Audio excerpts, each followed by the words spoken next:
Muy buenas tardes, mi nombre es Diego Guzmán y voy a dar respuesta a la actividad número uno de la materia normas y procedimientos de transporte terrestre de carga, donde nos piden hablar de 4 leyes puntuales. La primera ley es la ley 105 de 1993, donde se habla de los principios y disposiciones generales del sector transporte.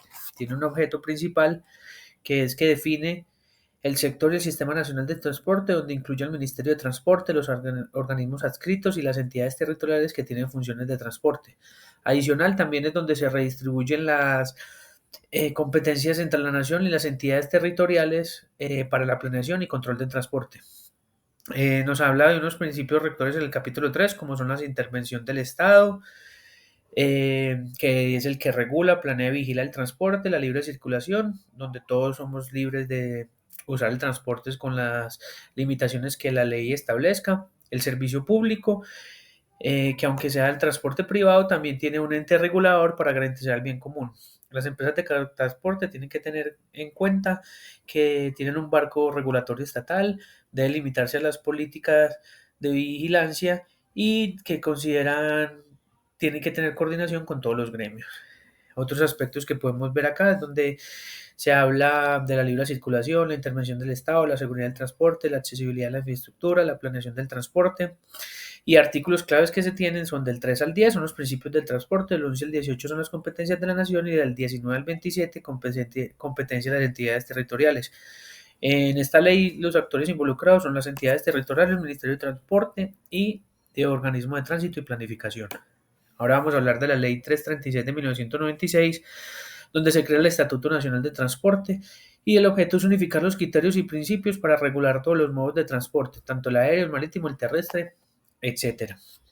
Eh, Se prioriza la seguridad, se habla de la naturaleza del transporte, que es considerado un servicio público bajo contratación estatal, bajo control estatal, que puede ser operado por privados. Y las empresas particulares deben operar, pero deben cumplir requisitos muy específicos para prestar ese servicio. También se habla del transporte multimodal, cuando una empresa utiliza más de un modo para poder llegar a su destino y debe ser registrado al Ministerio de Transporte.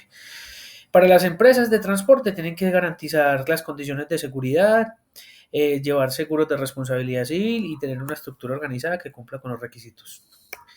Aquí podemos ver otros aspectos. En el artículo del 1 al 10 se habla de la naturaleza del servicio de transporte, del 11 al 16 las responsabilidades de los prestadores del servicio, del 27 al 30 se habla del transporte multimodal y del 35 al 39 cuáles son los seguros obligatorios. Se habla de actores involucrados como los operadores, las aseguradoras, las agencias estatales, los usuarios y las empresas multimodales. La cuarta ley que nos piden es la ley 769 del 2022, donde ya es el Código Nacional de Tránsito Terrestre y que es modificada posteriormente por la ley 1005, 1383 y la 1397. El objeto principal es conocer y reservar las reglas de tránsito aplicables a la carga y a sus conductores. Es clave cumplir con el RUT para las empresas de transporte, capacitar a los conductores y exigir que la licencia esté vigente y correcta y tener políticas internas para infracciones y sanciones compartidas. Esta aspecto sí está bien detallado. Del 1 al 5 se habla del ámbito general de tránsito, que es respetar las reglas de tránsito. Del 6 al 11, donde nos relacionan cuáles son los organismos de tránsito locales para comparendos, permisos, revisiones e inspecciones. En el artículo del 19 al 24, que después son modificados por la ley 1397 del 2010, se habla de las licencias de conducción, donde se crean las categorías, ya sea el C1, C2, C3, y se habla también de los centros de enseñanza autorizados. Del artículo 50 al 52 se habla ya de la revisión de técnico-mecánica y de emisiones, donde debe asegurarse que todos los vehículos cumplen con esta revisión y los certificados estén al día. El artículo del 55 al 60 se habla del comportamiento vial y es donde se exige capacitar a los conductores para prevenir infracciones y siniestros.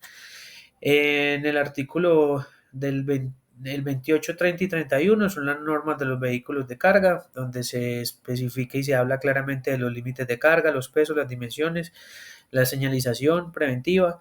En el artículo 19, perdón, artículo 129 al 131 es donde se habla de las qué infracciones y multas hay. También se explica que la empresa puede ser responsable solidaria por las infracciones cometidas por los vehículos.